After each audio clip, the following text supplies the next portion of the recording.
Good evening 11th class. कैसे हो बच्चों आप लोग? आई होप कि आप बहुत अच्छे होंगे। आज हम नया चैप्टर शुरू कर रहे हैं जिसका नाम है कोशिका जीवन की इकाई।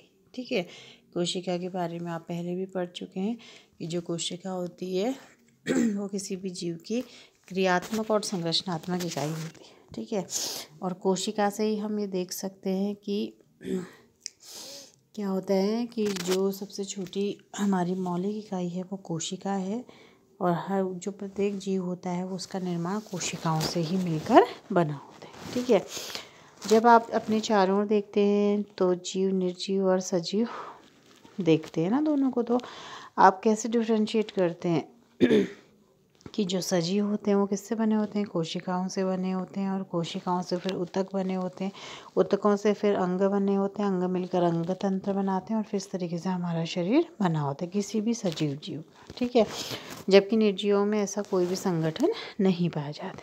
ठीक, तो कह सकते हैं कि सभी जीवधारी कोशिकाओं से बने होते हैं। इनमें से कुछ जीव एक कोशिका से बने होते हैं जिन्हें एक कोशिकीय जीव कहते हैं, जैसे कि क्या है, अमीबा है, पैरामीशियम है। ठीक है, जबकि दूसरी ओर हम देखते हैं कि अनेक कोशिकाओं से बने जीव हमको मिलते हैं जिनको हम क्या कहते हैं? बहुकोशिकीय जीव कहते हैं। ठीक है, तो कोशिका क्या होगी?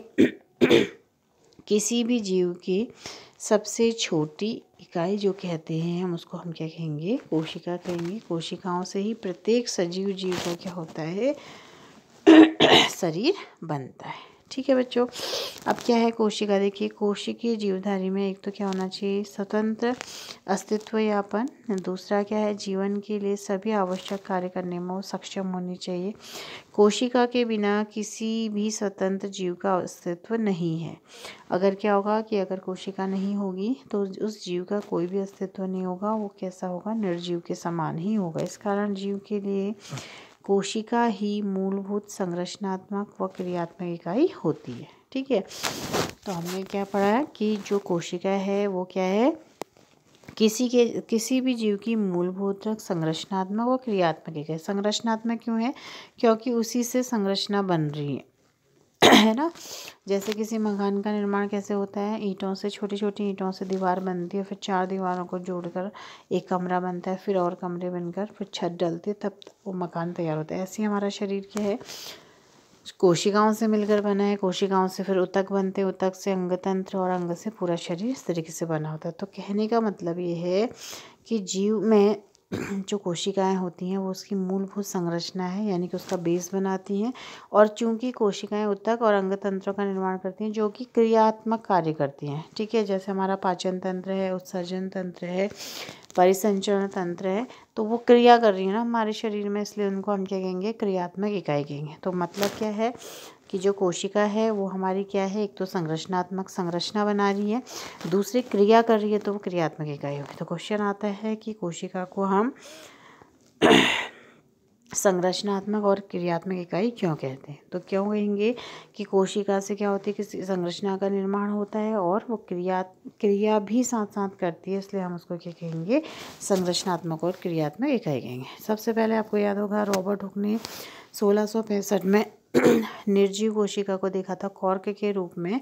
उसके बाद एंटोनी वान ल्यूवेंहोक ने पहली बार क्या देखा? सजीव कोशिका को देखा। यानी कि जो रॉबर्ट हुक थे उन्होंने तो निर्जीव कोशिका कॉर्क में कोशिकाओं को देखा था, लेकिन एंटोनी वॉन ल्यूवेंहोक ने पहली बार सजीव कोशिका को देखा और उसके बारे में जानकारी प्राप्त करी। इसके बाद रॉबर्ट ब्राउन थे जिन्होंने केंद्रक की खोज करी, और सूक्ष्मदर्शी की खोज के बाद इन सारी सूक्ष्म चीज़ों का क्या हुआ? अध्ययन क्या हो गया? हमारे लिए ईजी हो गया। ठीक है, अब क्या है आपका कोशिका सिद्धांत।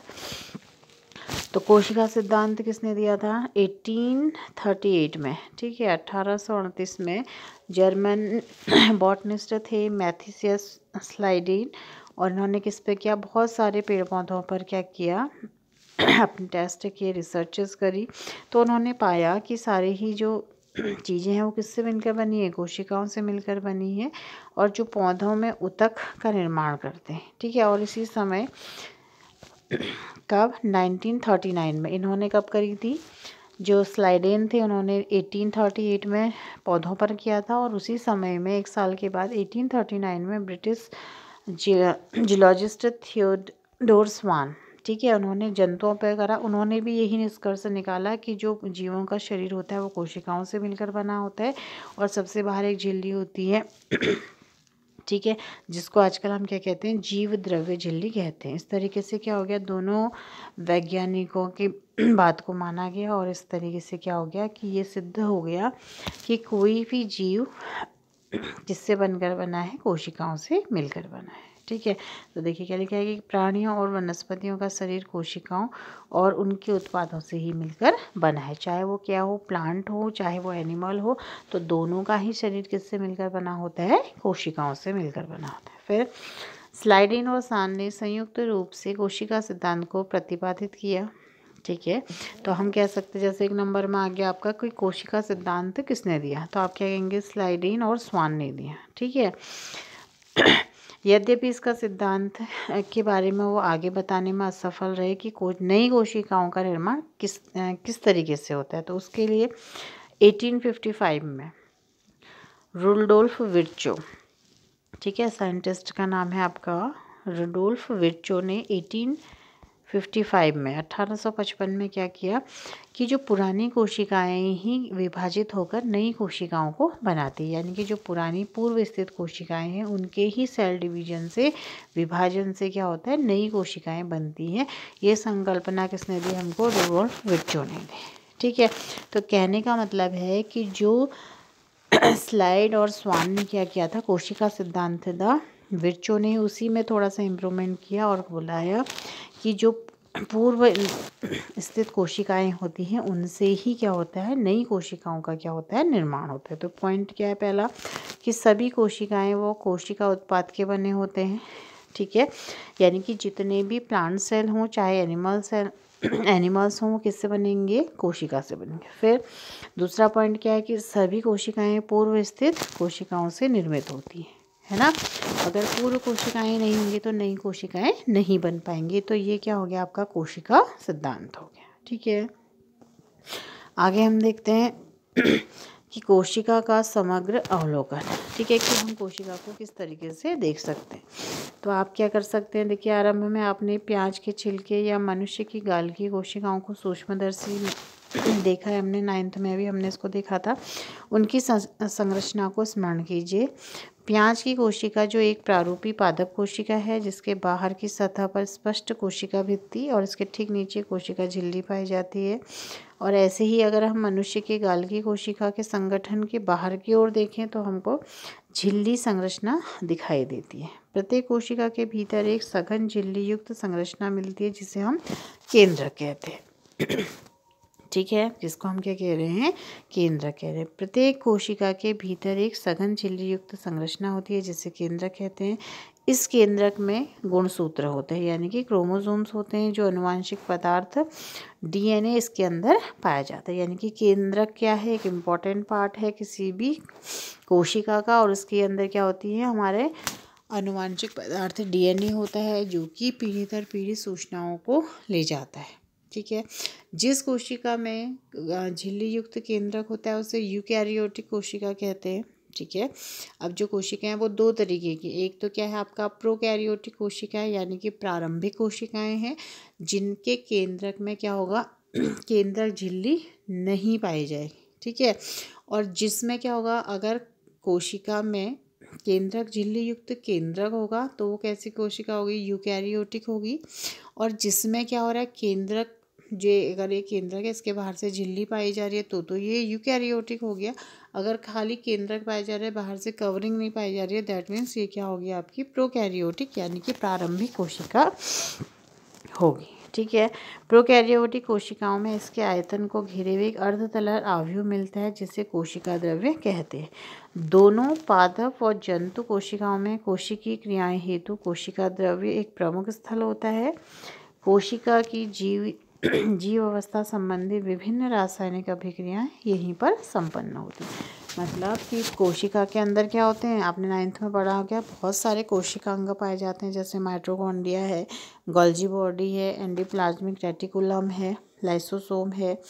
ठीक है, तो ये सारी संरचनाएं किसके अंदर पाई जाती हैं, के कोशिका के अंदर पाई जाती हैं। फिर कह रहा है कि अगर केंद्रक क्या है, केंद्रक झिल्ली के अंदर है तो वो कैसी कोशिका होगी, आपकी प्रोकैरियोटिक कोशिका होगी। ठीक है, अगर झिल्ली क्या है, नहीं है, तो कैसी होगी, प्रोकैरियोटिक होगी। और यूकैरियोटिक कोशिकाएं क्या होती हैं, ज़्यादा डेवलप्ड होती हैं। ठीक है, तो यूकैरियोटिक कोटि में केंद्रक के अतिरिक्त अन्य झिल्ली युक्त विभिन्न संरचनाएं मिलती हैं। ठीक है, केवल केंद्रक ही झिल्ली युक्त नहीं होगा, बल्कि उसके साथ साथ अन्य जो कोशिकांग होंगे वो भी झिल्ली युक्त होंगे, जैसे अंतःप्रदवी जालिका। ठीक है, एंडोप्लाज्मिक रेटिकुलम। दूसरा माइटोकॉन्ड्रिया। ठीक है, और गोल्जी काय है, लयन काय है, यानी कि लाइसोसोम है। ये सब किस में पाए जा रहे हैं, यूकैरियोटिक कोशिका में पाए जा रहे हैं। लेकिन प्रोकैरियोटिक कोशिका में क्या होते हैं, झिल्ली युक्त कोशिकांगों का अभाव होता है। कुछ कोशिकांग तो उसमें पाए जाएंगे, लेकिन ज़्यादातरों का क्या होता है, उसमें अभाव होता है। ठीक है, तो विभिन्न प्रकार की जो कोशिकाएं देखिए, पहला क्या है, आरबीसीज हैं, लाल रुधिर कणिकाएं इस तरीके से गोलाकार होती हैं। फिर श्वेत रुधिर कणिकाएं हैं, स्तंभाकार हैं। तंत्रिका कोशिकाएं हैं। ठीक है, और इस तरीके की अलग अलग प्रकार की क्या है, कोशिकाएं हैं। तो कोशिकाएं अलग अलग क्या होंगी, आकार की हो सकती हैं। तो इसको आप क्या करेंगे, इस चैप्टर का नेम डालेंगे और इस चित्रों को यहाँ पे बना लेंगे। ठीक है बच्चों, फिर कल इसके बारे में आगे को आपको पढ़ाया जाएगा। Thank you.